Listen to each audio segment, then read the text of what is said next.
What is going on, YouTube? BCD here with another quick video, and today, boy,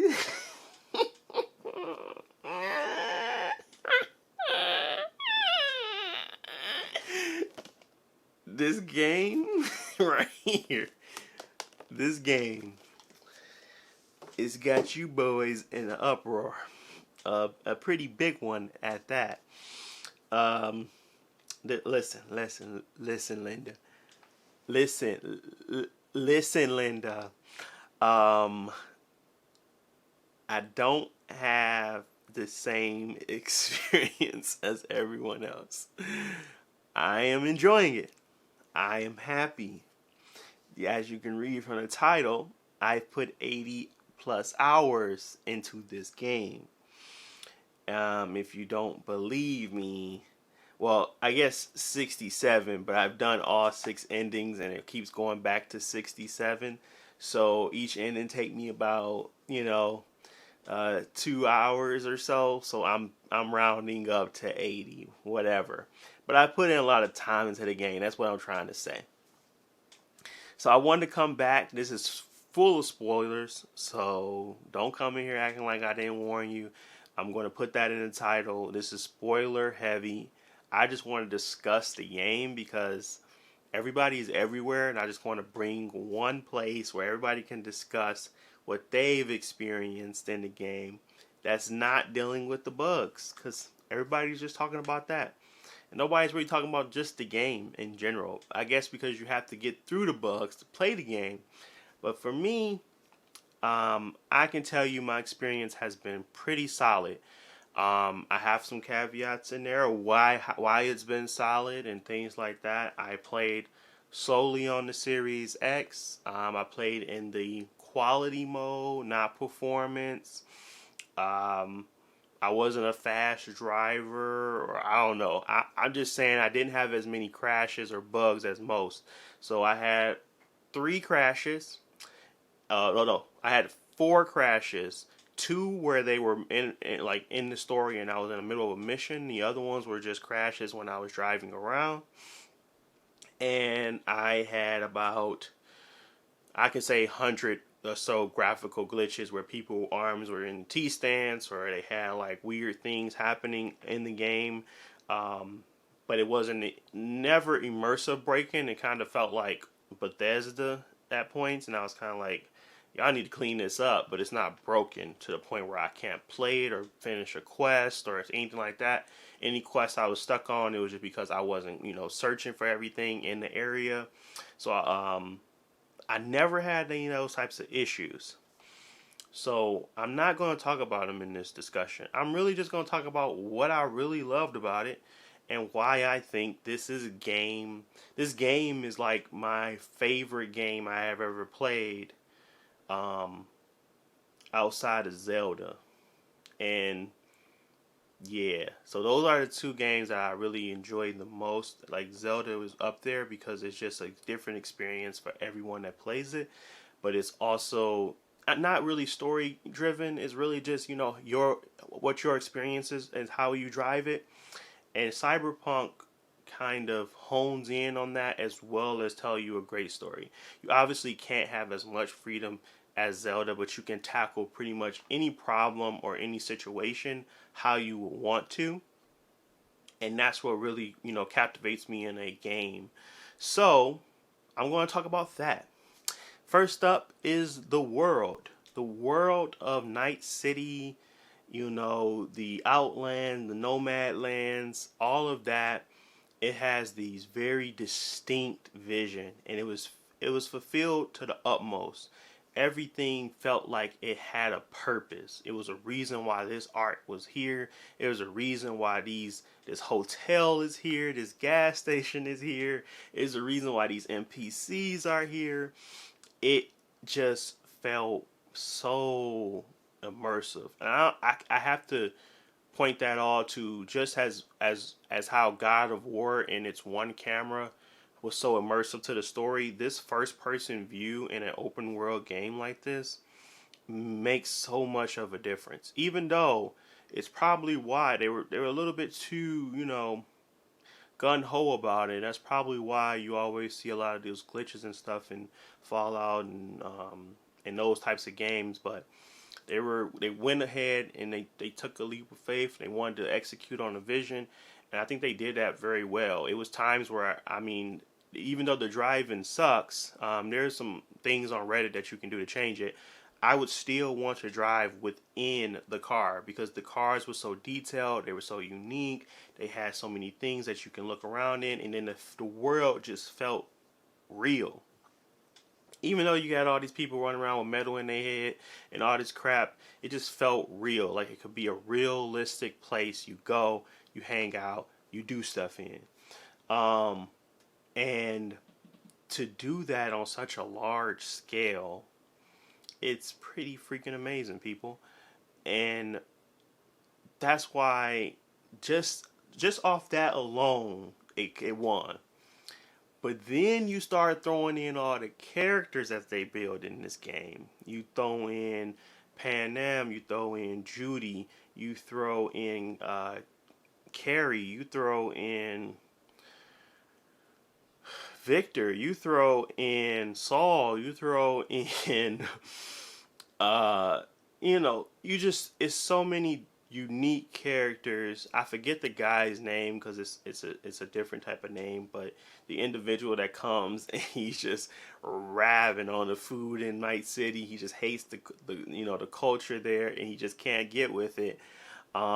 There's so many unique points in the game where you just feel immersed in that world, and you want to know what these characters do when they're not with you, and then they come back and they kind of tell you, and they kind of have these key points in the game where even though behind the scenes it's not really doing much, but the world feels as if it's its own thing and you are just in it at times. And that's what's really cool about this game. It does a really good job of making you feel like your decisions matter, even though under the hood they really don't.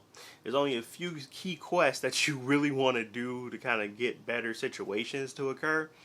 And we were going to get into the endings as well, but really, it does a really good job of hiding the limitations of the game and the limitations of what because it makes you feel like, okay, even though this just happened, this may be something that kind of is going to impact the world in a different way. When it turns out it won't, but because everything else, they sprinkle in these situations and all these things that happen elsewhere, you kind of want to read everything. You want to make the right decisions. You want to talk to people. You want to make sure you know what you're going to say before you say it, and not just go in there thinking like, oh, I can just choose anything.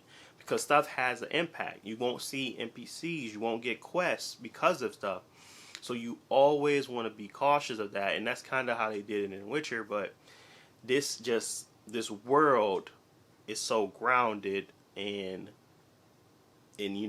rottenness that by the time you're done with the game, you're tired, or at least I was tired of Night City. It was so exhausting being in Night City with all the characters and all the stuff that was going on, and how impactful it was.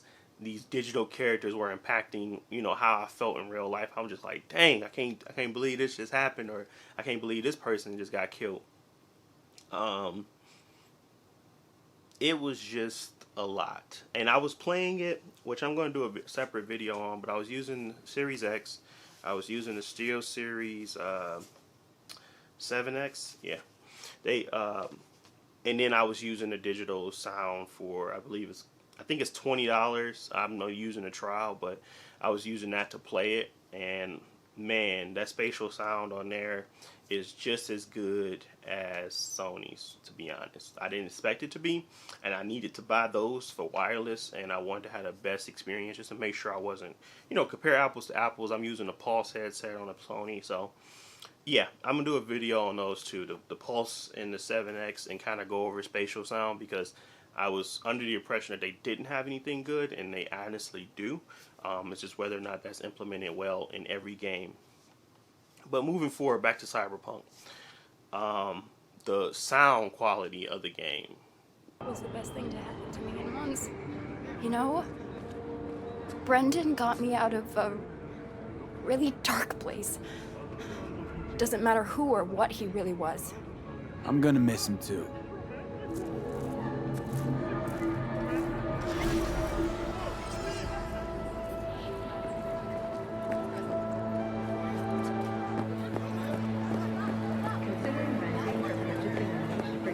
It was amazing. The voice acting was amazing. The some of the even like the little stuff that they were playing on the radio. It just made you feel like yeah, it was living, breathing, and it did it and it elevated in such a significant way because of how that camera worked. It was simple. It was simple, but it was so impactful. Simply put it on your shoulders, make you feel like you have a real body, and see where it go. They had to make animations around that. They had to make the world based around that. They had to do so many things to make it still feel as detailed as possible.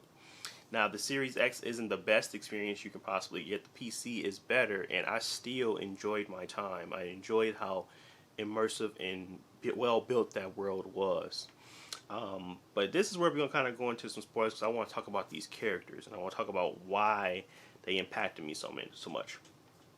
I want to first talk about basically my digital bay, and that's Pan Am. Pan Am was by far the best written character.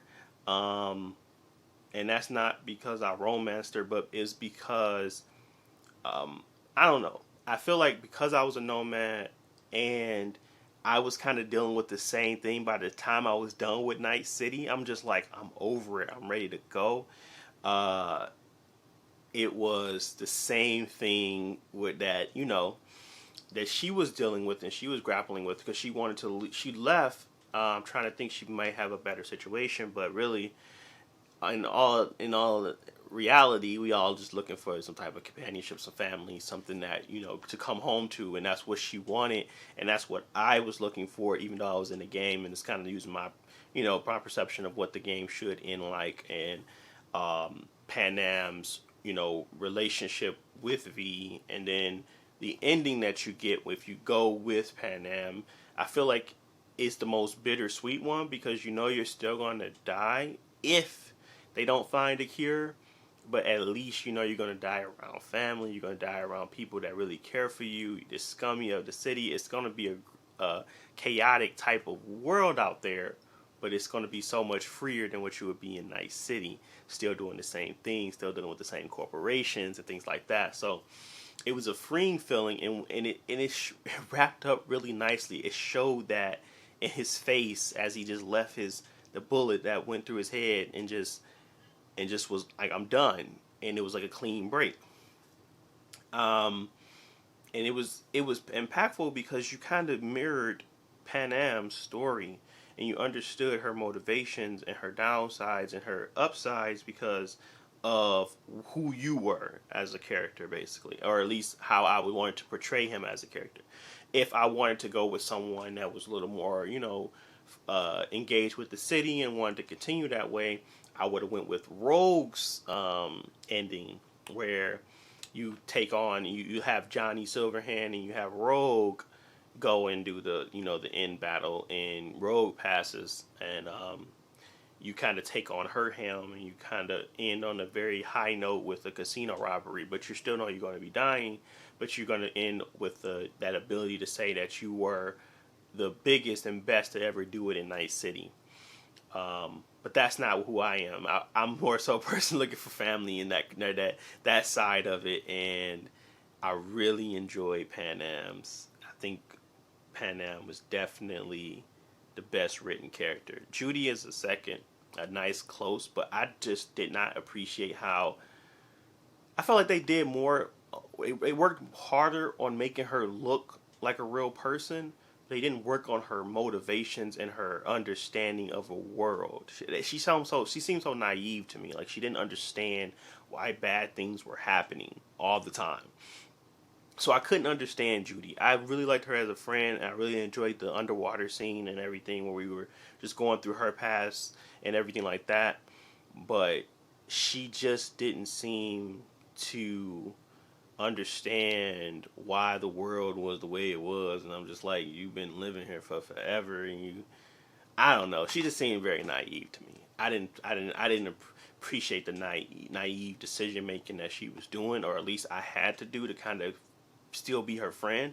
It didn't make any sense. And I know she went through a lot, and we lost. Dang, now I can't even remember her name, but we lost her friend and everything like that. So I get it, but I lost somebody as well, and it made me like that.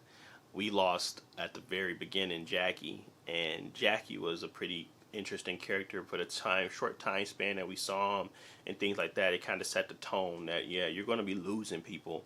So when she was flipping out and changing and doing all this other stuff, yes, your friend got, but there's no way of bringing justice for her friend outside of killing that man. There's no way of like turning him into the cops, going to lose his job.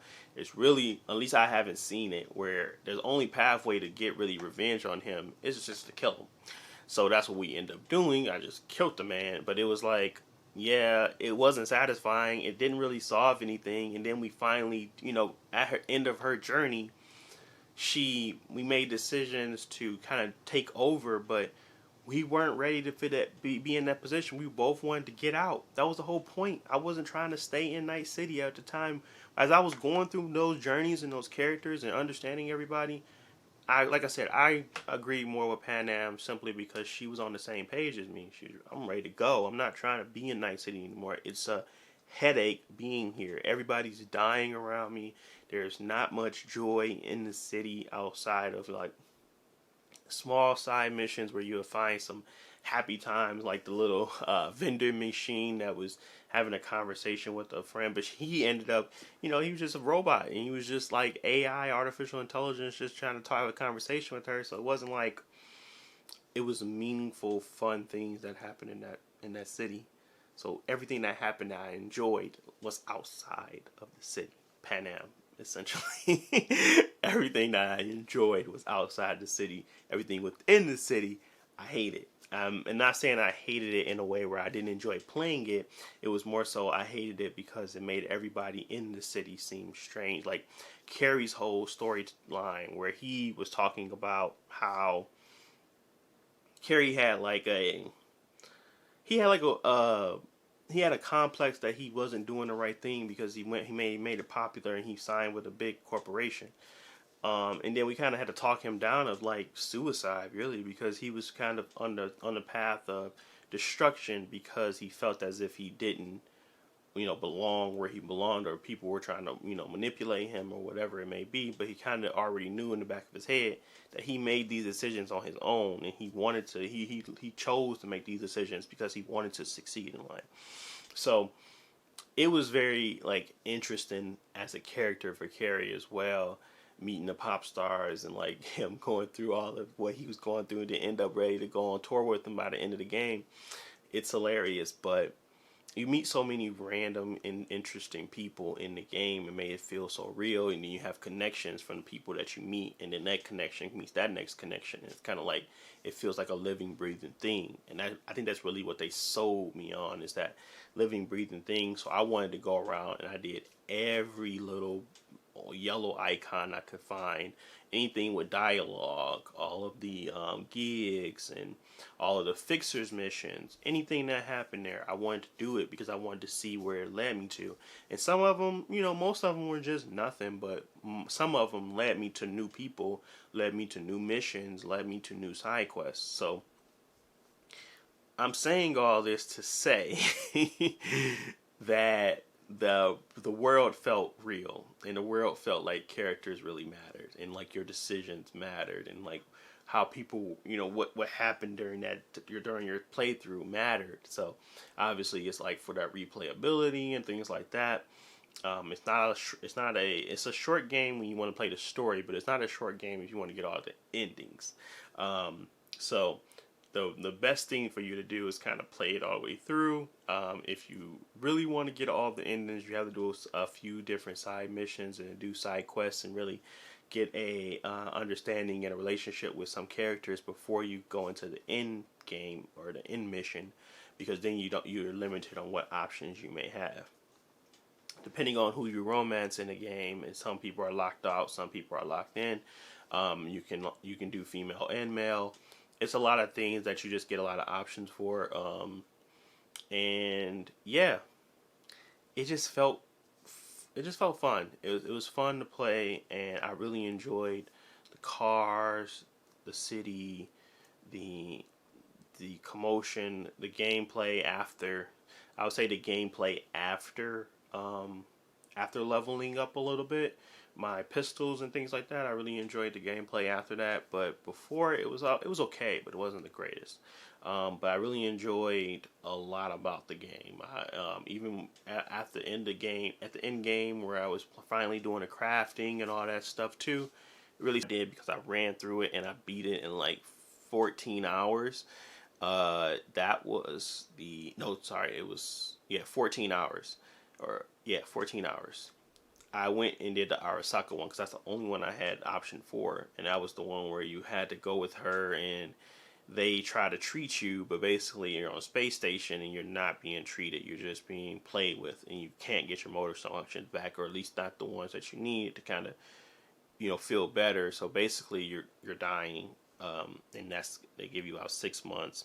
You could choose to either go into the program where you digitalize your consciousness or your soul and then come back whenever, or you can just go home, and that's what I chose to do. I just went home. The next one is where you go into. The next one I did was Pan Am's, and that was the one where you build a relationship with Pan Am in the Nomads, and then at the end you can call Pan Am to bring her to help you, and then at that point you're going to lose people as well. So you lose Saul and you lose Tom. So those are two people that was, significant characters in the Nomad clan that you're going to lose because you went that route. You still end up leaving with Pan Am and her friends, and if you romance Pan Am, of course, that's your girlfriend. But if you don't, you still leave with them, and then whoever you may have romance. I'm not sure if River and the other ones come if you're a female character, but I know Judy and Pan Am do. So I'm not 100% sure on who comes with, but that will happen as well. Then the next one, if you choose to give Johnny Silverhand your body, because you can choose to give Johnny your body, and because he won't die. That's the thing. If you give him his body, it was being manipulated to be a vessel for him. So if you give him your body, he doesn't die at all. So I ended up giving him my body, and he ended up, leaving Night City. They had a little cute moment with a kid from the block basically getting beat by his dad, and he was trying to help him out by getting him a guitar and stuff like that. And then he kind of just leaves, and he says he's going to do change and be different because of this new lease on life, essentially. So it's a way of, giving Johnny that second chance. And then the fourth one I did was with Rogue and Silverhand and Johnny, and they take the storm of it, and then that's when you do the you go into the Arasaka Tower with Rogue, and she dies, unfortunately. And really, that's probably the worst one for me because Rogue doesn't really deserve to die at all. And I'm not really sure why they just chose to kill her. But, they killed her. And Johnny survives, and he just goes into the network while you get your body back. If you give it to Johnny again, he's going to do the same thing where he kind of leaves on the bus, Night City, and does it with the kid. But if you take your body back, you're going to start running the Afterlife Club, and you're going to be doing heists and things like that. And you're going to become the biggest and baddest in Night City because Rogue is now being replaced by you. And then there's the fifth one, and that's the last one. That is the one where you can just commit suicide, and that's probably like the worst one because the ramifications of suicide is very important, and they kind of hone that in really well. And in this game, it's like it's not worth it at all. You're really gonna hurt a lot of people, and a lot of the voicemails when you make these decisions that play at the end credits kind of reflect that. So you wouldn't want to you wouldn't want to commit suicide. It's just no reason to do that. But yeah, did any of those sound great? Because all of them you're gonna die. No, but the best one was me being comforted by the fact that he's going to be surrounded by family and he's going to have someone that's going to be with him forever. If you try to go and be like the biggest in Night City, you lose your companion, basically the one you romance, and you're just there alone now. You're going to die alone, and it sucks. So I'm not really sure